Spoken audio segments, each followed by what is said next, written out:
50,000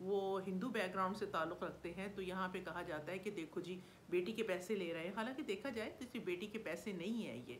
اچھا بہرحال غیر معجل کے بغیر آپ نے شادی کر لی، اور پھر آپ کہتے ہیں کہ اس پہ تو آن ڈیمانڈ نہیں لکھا تھا، کہ یہ بھی نہیں لکھا تھا کہ جب وہ مانگے گی تو دی جائے گی، تو اس لیے وہ حق مہر جو ہے وہ صرف جب واجب الادا ہوگا، جب یا تو طلاق ہوتی ہے یا پھر اس آدمی کی موت ہوتی ہے اور آپ اپنے بیٹے سے مانگ سکتے ہیں۔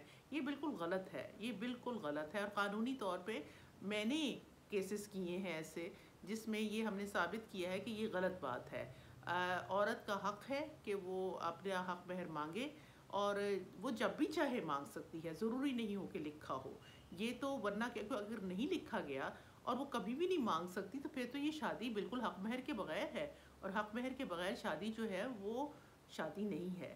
ٹھیک ہے، تو یہ 2-3 سوال تھے۔ ہاں تیسرا ایک سوال تھا کہ کیا ہم اس میں کوئی کنڈیشنز لکھوا سکتے ہیں نکاح نامہ میں؟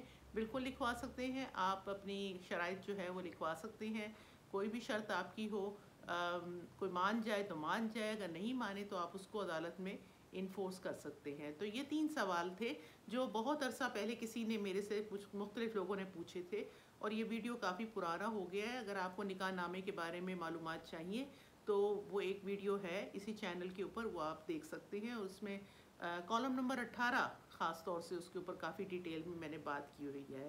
اچھا جی، دوسری بات میں یہ کرنا چاہتی تھی، کیونکہ فلسطین کا جو تنازع ہے وہ، اور جو وہاں پہ جینوسائیڈ ہے اور ایتھنک کلینزنگ ہے، وہ ابھی تک ختم نہیں ہوئی ہے۔ کہنے کو جو ہے وہ جنگ بندی ہو گئی ہے، لیکن اسرائیل نے جو ہے وہ فوڈ ایڈ جو ہے وہ روکی ہوئی ہے، کھانا، میڈیکل ہیلپ وہاں پہ نہیں آ رہی ہے، ہسپتال وہاں کے آپریٹ نہیں کر سکتے۔ آپ کو پتہ ہے کہ زیادہ تر مرنے والے لوگوں میں، شہید ہونے والے لوگوں میں عورتیں اور بچے ہیں فلسطینیوں کے، اور یہ تمام جو ویسٹرن ورلڈ ہیں اور تمام جو سویلائزڈ ملک ہیں، سو کالڈ سویلائزڈ ملک، میرے خیال میں ایک بات جو اچھی ہوئی ہے، کہتے ہیں نا every dark cloud has a silver lining, تو ایک بات جو اچھی ہوئی ہے کہ یہ لوگ ایکسپوز ہو گئے ہیں، یہ پتہ چل گیا ہے کہ کہاں کا ہیومن رائٹس، یہ باتیں کرتے ہیں دوسرے ملکوں کی، کرٹیسائز کرتے ہیں، ایران میں یہ ہو رہا ہے، اب وہاں پہ یہ ہو رہا ہے، وہاں پہ یہ ہو رہا ہے۔ آپ دیکھیں کہ آپ تو خود ویپنز پرووائڈ کر رہے ہیں عورتوں اور بچوں کو مارنے کے لیے، اور ٹرمپ کے آنے سے تو دنیا ہی بدل گئی ہے، دنیا رائٹ ونگ ہوتی جا رہی ہے اکثر دنیا جو ہے نا، اور میں تو اسی لیے سوچتی ہوں کہ شاید یہ دنیا کا اختتام کی طرف ہم جا رہے ہیں، کیونکہ اتنی جب ہیٹ اور سب کچھ پیدا ہو جاتا ہے۔ جرمنی میں ابھی الیکشن ہوئے ہیں جہاں پہ رائٹ ونگ نے اکثریت لی ہے، اور جرمنی کا ایشو جو ہے وہ بہت سنگین ہے، کیونکہ جرمنی کے اندر جو ہے ایک گلٹ بھی ہے، کیونکہ ان کے ساتھ جو کچھ انہوں نے یہودیوں کے ساتھ کیا تھا ہٹلر کے انڈر، تو اب اس کی پیمنٹ جو ہے وہ تمام مسلمان ملک کر رہے ہیں، اور اس کی پیمنٹ جو ہے وہ فلسطینی اصل میں تو کر رہے ہیں، مسلمان ملک تو اپنے اپنے کام پہ لگے ہوئے ہیں، امہ کا جو تصور ہے وہ تو ختم ہی ہو چکا ہے۔ حالانکہ حضور نے فرمایا ہوا ہے کہ امہ جو ہے وہ ایک جسم کی طرح ہے، تو ایک جسم کے ایک حصے کو تکلیف ہو تو دوسرے کو بھی ہوتی ہے، لیکن ہماری تو کچھ بھی نہیں رہ گیا، کیا کہا جا سکتا ہے۔ لیکن ایک کام بات میں آپ سے کہنا چاہتی ہوں، وہ یہ ہے کہ رمضان میں جب آپ روزے رکھیں تو آپ یہ سمجھتے ہیں یہ وہ واحد عبادت ہے جو کہ اللہ کے لیے ہے، اللہ کو خوش کرنے کے لیے ہے، اور اللہ کو ماننے والے ہیں ہم مسلمان۔ ہم مسلمان نہ بھی ہوتے تو انسان تو ہے نا، آئی ہوپ کہ ہیں، کئی دفعہ مجھے شک ہوتا ہے بہت سے لوگوں پہ کہ انسان ہے کہ نہیں ہے۔ بہرحال کیا آپ اپنا روزہ افطار کرنا چاہتے ہیں ان کمپنیوں کے ساتھ جو کہ بلیٹنٹلی اسرائیل کی سپورٹ کرتے ہیں، جو کہ کھانا آفر کر رہے تھے ان کے سولجرز کو، جن میں something like people companies like McDonald's, KFC، Coca Cola, Pepsi? آپ دیکھیں کہ آئی سی سی کی ساری اسپانسرشپ جو ہے وہ کوکا کولا کے پاس ہے۔ میں میچ دیکھنے گئی اور میری جو سسٹر ان لاء تھی وہ ملیشیا کی ہیں اور وہ آئی ہوئی تھیں یہاں پہ، ہم اکٹھے میچ دیکھنے گئے تو وہ حیران تھی کہ پاکستانی لوگ جو ہیں وہ کس طرح کوکا کولا پی رہے ہیں، اور ایکچولی میں بڑی ڈیفینسو فیل کر رہی تھی کیونکہ میں پاکستانی ہوں، تو اچھا نہیں لگ رہا تھا، مجھے خود اچھا نہیں لگ رہا تھا کہ یہ کیا ہو رہا ہے۔ تو پلیز جہالت کو ختم کریں۔ آپ اللہ کے لیے روزہ رکھ رہے ہیں اور آپ اللہ کی اور اس کے رسول کی جو امت ہے اس کے خلاف جو لوگ اوپنلی آپ کے خلاف جنگ میں ہیں، آپ ان کے جو ہے وہ کھانا پینا کر رہے ہیں۔ اگر آپ نہیں بھی کھائیں گے میک ڈونلڈ یا KFC یا پیٹزا ہٹ تو کچھ نہیں ہو جائے گا آپ کو۔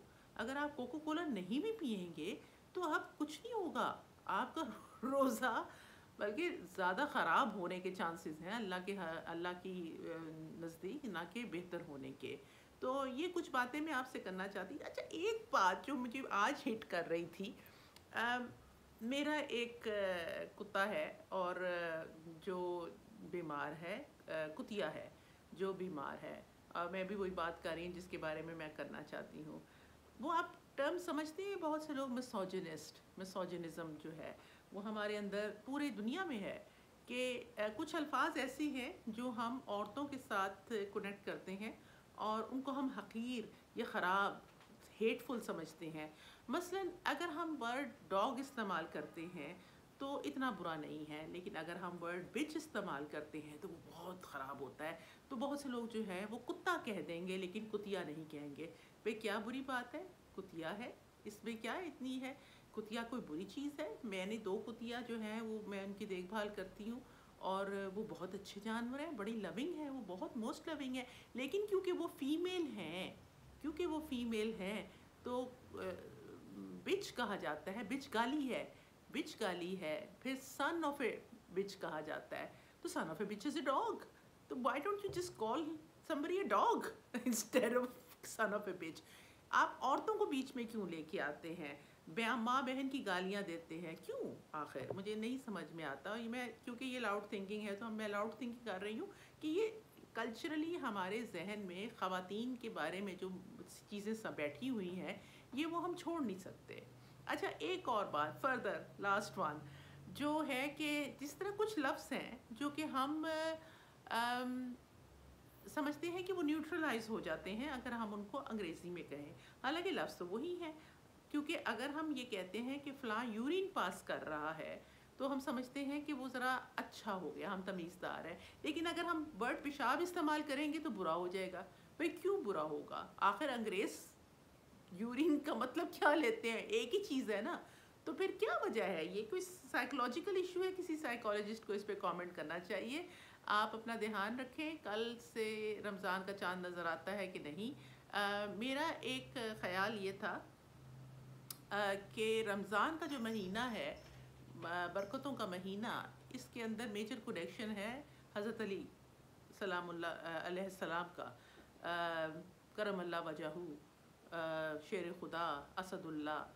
تو کیونکہ ان کی شہادت آتی ہے 21 رمضان کو، تو پچھلے محرم میں نے ایک پروگرام کیا تھا، ایک سیریز کی تھی داستان کربلا، جس میں نے چھوٹی چھوٹی باتیں کی تھی، بتائی تھی، انفارمیشن پرووائڈ کی تھی محرم کے بارے میں اور تمام کرداروں کے بارے میں۔ تو اس طرح میرا دل چاہ رہا ہے کہ شاید میں حضرت علی کے اوپر کروں اس مہینے کے اندر، کیونکہ حضرت علی کو سب لوگ ان کو مانتے ہیں، سب لوگ ان کی تعریف کرتے ہیں، ان کی شجاعت کے بارے میں، ان کی عقل مندی کے بارے میں، ان کی مطلب دلیری کے بارے میں، بی بی فاطمہ کے شوہر کی حیثیت سے ان کو سب جانتے ہیں، لیکن کیا ہم ان کو واقعی جانتے ہیں؟ جب ان کی شہادت ہونے والی تھی تو انہوں نے ایک بات کہی تھی جو مجھے ہمیشہ ہٹ کرتی ہے، کہ دنیا نے علی کو نہیں سمجھا، دنیا نے علی کو نہیں سمجھا۔ کیا نہیں سمجھا؟ کیا تھا جو ہم نے نہیں سمجھا؟ ہم سمجھ ہی نہیں پا سکتے۔ علی وہ چیز ہے جو ایک ایسا وہ شخصیت ہے جو کہتے ہیں کہ میں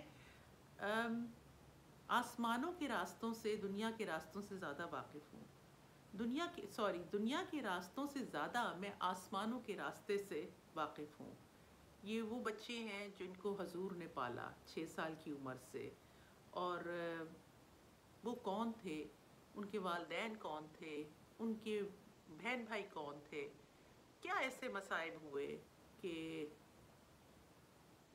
وہ روتے بھی تھے، اور انہوں نے بہت سے بائیکاٹ بھی دیکھے، ان کے خلاف جنگیں بھی کی گئیں، کسی کفار نے نہیں، مسلمانوں نے کی۔ تو ایسا ہم کریں گے، یکم رمضان سے انشاءاللہ ہم شروع کریں گے. میرا خیال ہے کہ اس سیریز کا نام میں رکھنا چاہتی ہوں کہ دنیا نے علی کو نہیں سمجھا. علی کون تھے؟ تو keep watching, take care of yourself. This is Barrister Maqsooma Bukhari. All the best. خدا حافظ.